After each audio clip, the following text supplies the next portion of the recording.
en el Nuevo Testamento, en las cartas de Pablo a Timoteo, la segunda carta a Timoteo, así de pie, vamos a leer los primeros versículos de esta carta. Segunda Timoteo,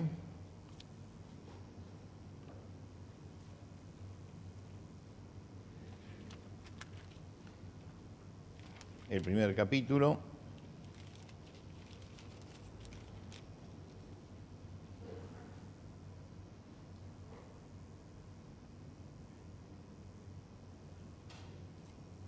dice así: Pablo, apóstol de Jesucristo por la voluntad de Dios, según la promesa de la vida que es en Cristo Jesús, a Timoteo, amado hijo, gracia y misericordia y paz de Dios Padre y de Jesucristo nuestro Señor. Doy gracias a Dios, al cual sirvo desde mis mayores con limpia conciencia, de que sin cesar me acuerdo de ti en mis oraciones noche y día, deseando verte al acordarme de tus lágrimas para llenarme de gozo, trayendo a la memoria la fe no fingida que hay en ti, la cual habitó primero en tu abuela Loida y en tu madre Eunice, y estoy seguro de que en ti también. Hasta aquí nada más en la lectura de la palabra de Dios. Nos vamos a tomar asiento. Quisiera hablar hoy acerca de las limitaciones que hay en la vida. Todos tenemos limitaciones en nuestra vida. ¿Quién puede decir que no tiene alguna limitación? Hay limitaciones de tipo económicas, donde, bueno, no podemos tener todo lo que quisiéramos tener. Hay limitaciones intelectuales, porque a lo mejor no pudimos estudiar lo que nos hubiera gustado estudiar, porque no recibimos la adecuada educación en nuestra casa. Hay limitaciones de tipo familiar, obligaciones que muchas veces nos atan y que nos obligan a dejar otras actividades porque tenemos un padre enfermo, una madre enferma, porque tenemos que cuidarlos, son cosas que nos atan y nos limitan. Obligaciones de tipo familiar, limitaciones físicas, no podemos movernos como queremos, y bueno, hay un montón de limitaciones que todos tenemos, sociales, laborales, geográficas, ¿no? Son limitaciones que se nos presenta. Nadie puede decir que no tiene limitaciones, nadie. Muchas veces nos encerramos en esas limitaciones y no aprendemos a convivir con ellas. Y entonces nos lamentamos y no vemos las posibilidades que Dios pone delante nuestro y nos estacionamos en ese lugar de la queja y del lamento permanente. Uy, si yo pudiera, si yo tuviera, si tuviera más tiempo, si pudiera moverme mejor, si no tuviera esta carga familiar, si económicamente me pasara esto, y empezamos a dar vuelta alrededor de eso. Y entonces esas limitaciones se transforman en tremendas porque nos condicionan toda nuestra vida. Tenemos que aprender a convivir con nuestras limitaciones y a entender algo que la palabra de Dios dice acerca de cómo Dios trabaja en nuestra vida. En el pasaje que nosotros leímos aparece por única vez en toda la Biblia un nombre. No aparece nunca más ese nombre en la Biblia y es el nombre de la persona a la que me voy a referir. Eunice se llama. El nombre de Loida y de Eunice aparecen nada más que aquí. Pero quiero hablar acerca de la mamá de Timoteo, esta mujer. Los pocos datos que tenemos en la palabra de Dios, los pocos datos que hay acerca de ella, hay algunas cosas porque se habla de la madre de Timoteo en el libro de los Hechos de los Apóstoles. Los pocos datos que tenemos nos dicen que esta mujer era una mujer de origen judío. Es decir, que era una mujer que tenía una religión y una fe determinada, bien diferenciada de toda la religión que se practicaba en todo el Imperio Romano. Los judíos eran la excepción. En todo el Imperio Romano eran todos politeístas, todos politeístas. los únicos que no eran politeístas eran los judíos. Y por eso ellos se concentraban en su tierra y trataban de ir siempre a su tierra, porque la fe los diferenciaba de todos los demás. Quiere decir que cuando un judío iba y vivía en otro país con su familia, por lo menos una vez al año descendía a Jerusalén para celebrar las grandes fiestas. Pero por otro lado también tenía la lucha en el lugar en que estaba de no ser influenciado por el politeísmo que tenía alrededor con todas sus costumbres. Ahora resulta que esta mujer, Eunice, era judía, conocía bien, por lo que nos dice la Escritura, conocía bien los principios del judaísmo, pero vivía muy lejos, estaba en la ciudad de Listra. Y esta era una ciudad pagana, absolutamente pagana. No sabemos cómo había emigrado a ese lugar, pero era una extranjera. Era una mujer que no pertenecía a ese pueblo, pero una extranjera muy particular, porque nosotros podemos a lo mejor haber nacido en otro país latinoamericano, hay alguien que viene desde Venezuela o que viene de Colombia o que viene... Y en general la cultura es la misma, pero acá no. Acá el choque cultural era tremendo. Y esta mujer tenía que vivir en ese lugar. No podía practicar la religión de los otros porque no era la suya, pero tampoco podía practicar su fe porque estaba lejos de Jerusalén, que es el templo del sacerdocio, y era muy importante para todos ir al templo, y ella además, por una razón muy especial, no podía ir al templo. La primera limitación era una limitación que le decía, sos una extranjera y vas a seguir siendo una extranjera y tenés que vivir entre paganos. Pero además no podés ir a celebrar los ritos de tu fe. ¿Por qué? Porque estaba casada con un pagano. Ahora, en aquellos tiempos no sabemos cuál es la razón, pero sabemos que no era como ahora que se elige, sino que hay ciertas imposiciones que se ponían en la vida de las personas. Esto sucede hasta el siglo XVIII, donde la decisión no era de la mujer justamente cuando se casaba, pero ella estaba casada con un hombre que era un pagano. Ese pagano no le dejó que circuncidara a su único hijo, Timoteo. Ella no podía ir a Jerusalén, no tenía a su hijo circuncidado. La ciudad era tan pequeña que parece que no había ni siquiera una sinagoga donde ella pudiera practicar su fe. Lo que quiere decir que ella tenía una fe, que creía en eso, y estaba en un ambiente que le era totalmente adverso, totalmente adverso. Y era una mujer en una sociedad que era difícil la convivencia, porque la mujer, por ser mujer, no tenía un gran radio de acción. No es como hoy, sino que no tenía un gran radio de acción. Una sociedad que marginaba a la mujer, que la tenía en un rincón. Entonces, cuando usted suma, era una mujer que tenía muchas limitaciones, no podía practicar su fe, tenía un marido que no practicaba su fe y que además estaba en un sitio extraño, donde ella no podía decir, mira, me voy los domingos a la mañana a la iglesia y vuelvo. No podía hacer eso. ¿Por qué? Porque tendría que haber ido a Jerusalén para hacer esto. Y no podía hacer esto. Y además era una mujer.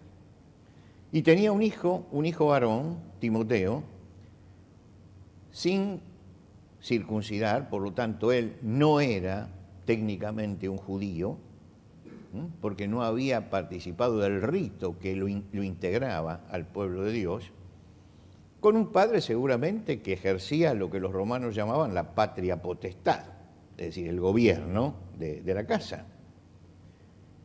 Llegan un día a esa ciudad donde ellos estaban, Pablo y Bernabé. Llegan huyendo porque los perseguían de la ciudad donde habían estado antes. Pablo siempre era perseguido donde estaba.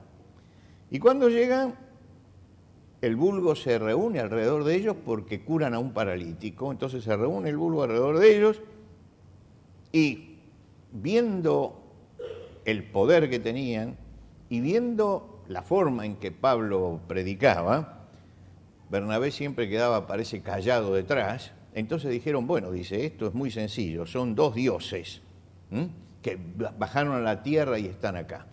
Y entonces trataron de llevarles hacerles algún homenaje como los dioses que se acercaban. Ellos tuvieron que parar esto y en el momento que paraban esto, llegaron los judíos de la otra ciudad y terminaron apedreándolos y sacándolos corriendo de ese lugar.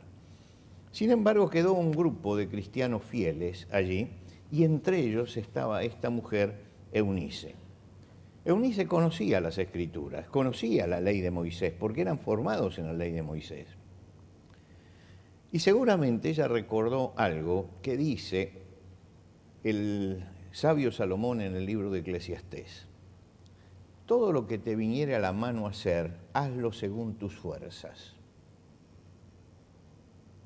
Todo lo que te viniere a la mano a hacer, hazlo según tus fuerzas. Y señala que eso es en el periodo de la vida. Esto seguramente ella lo sabía y debe haberse preguntado, ¿y qué puedo yo hacer? ¿Qué puedo yo hacer? Cuando uno lee este pasaje que nosotros leímos, nos damos cuenta qué fue lo que ella hizo.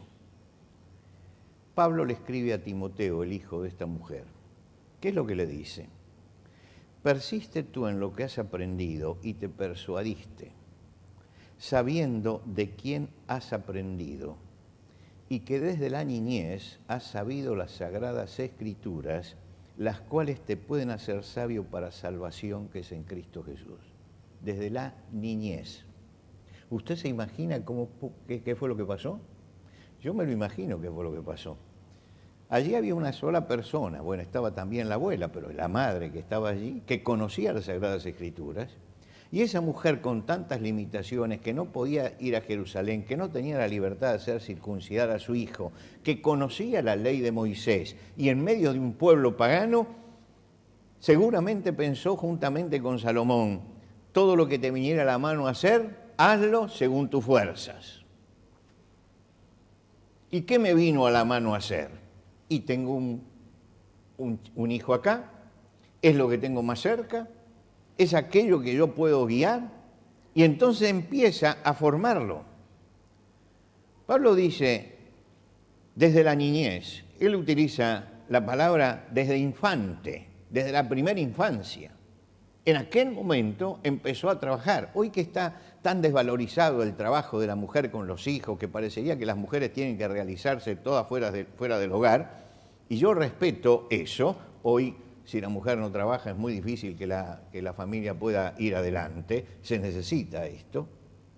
Pero hay algo que tenemos que valorar también, que es la presencia de la mujer como madre y la influencia definitiva que tiene en los primeros años de vida la mujer como madre. Entonces, acá tenemos una mujer que dedicó el tiempo que su hijo necesitaba, no solamente para ver cuánto crecía, cómo se vestía, cómo lo educaban, sino también pensó en la vida espiritual de él.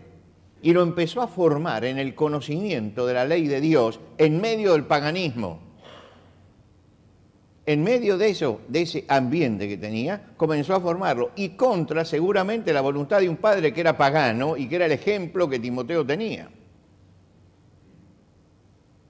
Siguió los principios de la educación hebrea. La educación hebrea marcaba que primero tenían que aprender lo que era el teocentrismo, que Dios estaba en el centro del problema humano. Eso fue lo primero que le inculcó.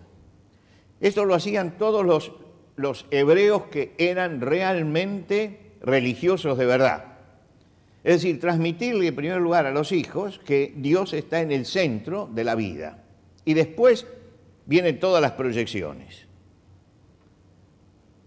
De ahí le debe haber enseñado los mandamientos de Dios, porque dice que desde la niñez ha sabido las Sagradas Escrituras, los mandamientos de Dios, la historia de su pueblo.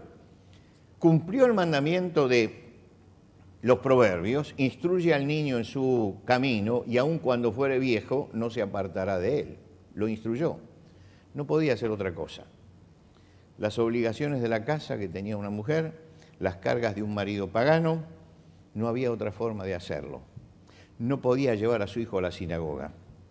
No podía llevar a su hijo al templo. Al templo de Jerusalén lo llevó Pablo por primera vez, cuando empezó a ser el hombre que él fue formando. No había podido ir nunca. pero ella se dedicó a formar a su hijo en la fe.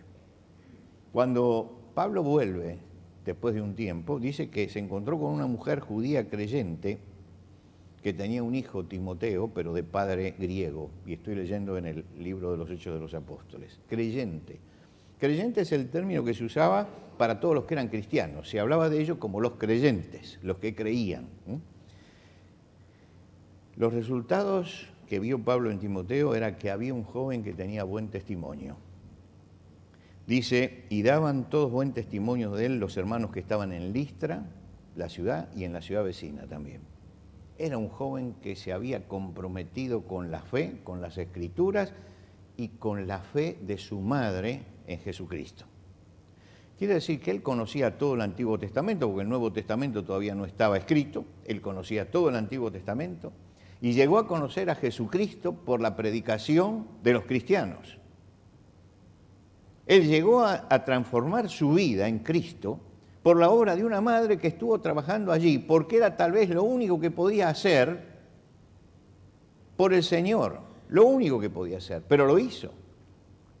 Una mujer absolutamente limitada y un joven tan reconocido por los hermanos, reconocido, que decían, bueno, este es un hombre que tiene dones, y Pablo escribe en la primera carta, no descuides el don que hay en ti, que te fue dado mediante la profecía por la imposición de manos. Es decir, pusieron las manos arriba y dijeron, este muchacho puede ser el hombre que Dios utilice en medio de los paganos. Y se fue con Pablo. Quiere decir que Eunice sembró en su hijo la palabra de Dios y la sembró desde la niñez. Pero no solamente sembró la palabra de Dios, hay padres que siembran la palabra de Dios y nada más. Siembra el ejemplo de cómo se vive la palabra de Dios. Hay padres que transmiten la palabra de Dios, pero que no transmiten el ejemplo de cómo debe vivirse la palabra de Dios. No solamente hay que transmitir la fe, sino que con el ejemplo hay que mostrar cómo se vive la palabra de Dios. Pablo dice aquí, trayendo a la memoria la fe no fingida que hay en ti, la cual habitó primero en tu abuela Loida y en tu madre Eunice, y estoy seguro que en ti también. Es decir, él vio la práctica de la fe que hacía su madre y su abuela y aprendió a practicar la fe con sinceridad y con honestidad. Muchos hijos de cristianos se alejan de la fe porque ven una dualidad en sus padres, que hablan una cosa y hacen otra. Y cuando hay ese doble mensaje, sobre todo en el adolescente, se produce una crisis. Entonces, ¿qué es la fe? ¿Es una máscara que yo uso los domingos nada más? Acá había una fe no fingida, una fe auténtica que se vivía en todos los momentos de la vida, y esa fe no fingida había sido transmitida por su madre en lo poco que podía hacer y en las limitaciones que tenía.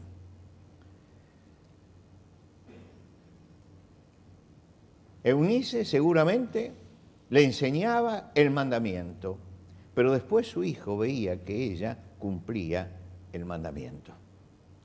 ¿Saben qué significa el nombre Eunice? Nosotros sabemos, es como en evangelio, ¿no?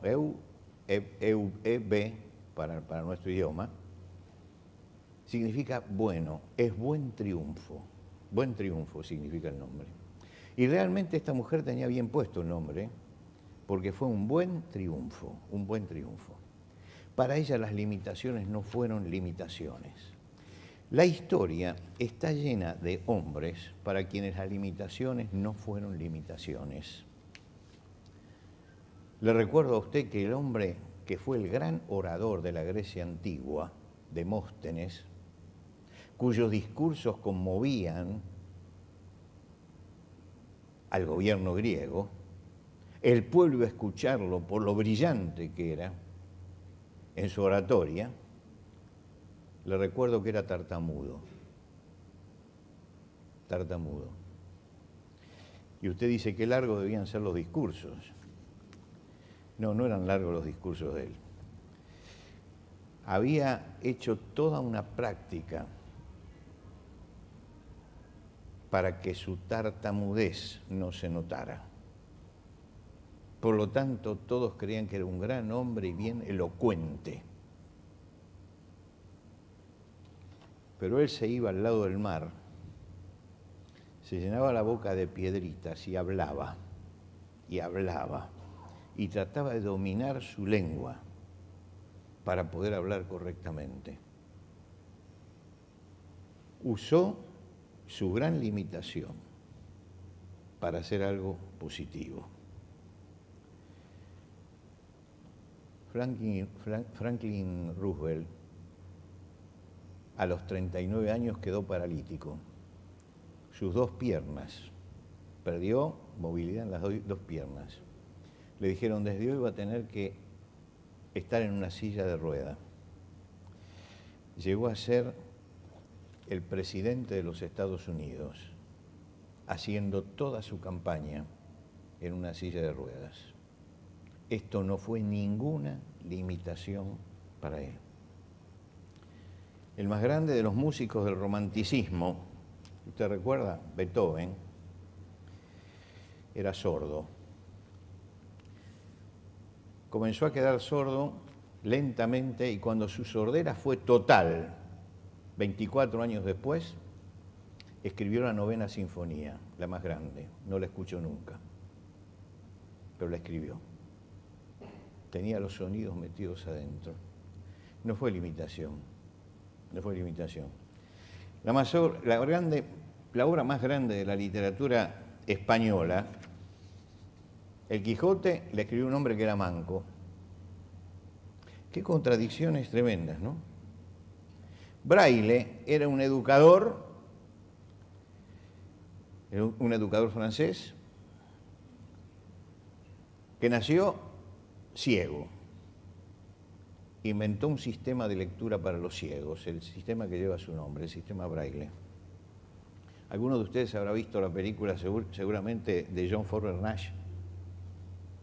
Aquel esquizofrénico que es un genio matemático y aprendió a convivir con sus alucinaciones, que las seguía teniendo. Hicieron una película maravillosa sobre él. Una de las más grandes pintoras latinoamericanas fue Frida Kahlo. Frida Kahlo tuvo poliomielitis, y no solamente eso, sino que a los 15 años tuvo un accidente de tránsito que le quebró en 3 partes la columna.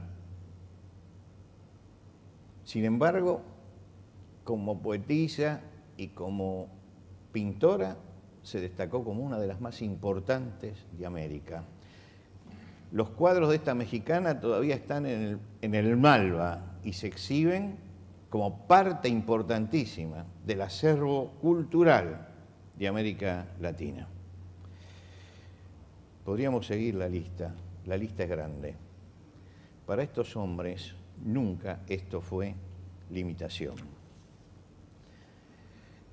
Hay una mujer, y con esto termino ya, que se llamaba Ina Ogden.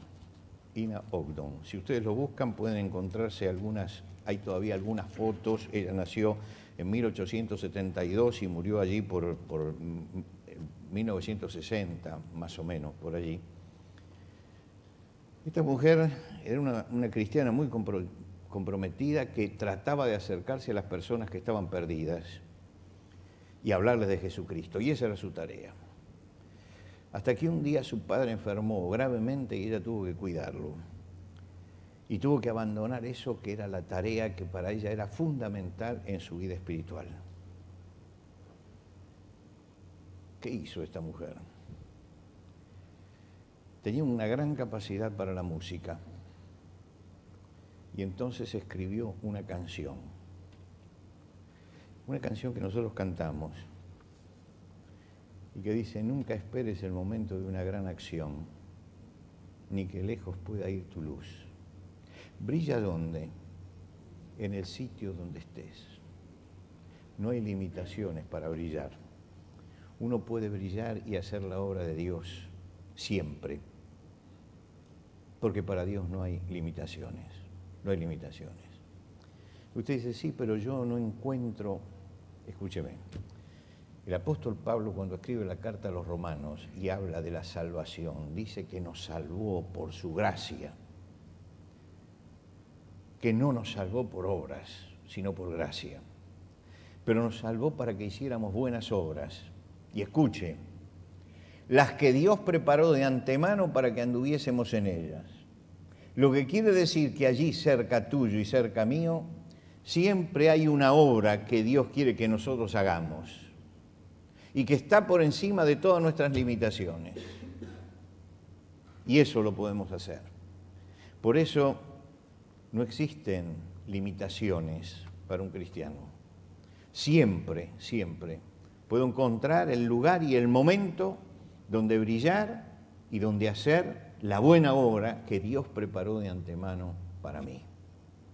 Por eso, yo digo, todos tenemos limitaciones, pero pasamos por encima de nuestras limitaciones por la gracia de Dios y podemos cumplir, pase lo que pase en nuestra vida, con la obra que Dios tiene preparada para nosotros.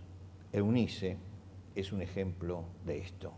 Ella, con todas sus dificultades, sin embargo, encontró cuál era la obra que Dios quería que hiciera y la hizo hasta el fin. Nos vamos a poner de pie.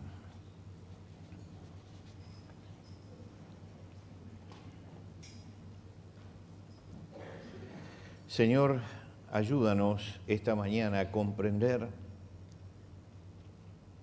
los planes tuyos para nuestra vida y a cumplir, Señor, con aquella obra que tú pones delante nuestro para bendecir a los demás. Y te rogamos, Señor, que tú nos sostengas para que como esta mujer con tantas limitaciones, que preparó un siervo fiel, que pudo continuar la obra misionera del apóstol Pablo, cada uno de nosotros entienda que en el sitio donde está, allí, en el lugar donde nos dejan movernos nuestras limitaciones, tú tienes preparado algo para nosotros. Bendícenos, Padre, para que comprendamos que debemos brillar allí en el sitio donde tú nos coloques. Y que aprendamos, Señor, a no lamentarnos por nuestras limitaciones, sino a ver las posibilidades que tenemos de cumplir con la obra que tú pones delante nuestro. Bendícenos, Señor, para que esta semana podamos salir y honrar tu nombre en todo lo que hagamos. Te lo pedimos por Cristo Jesús. Amén. Amén.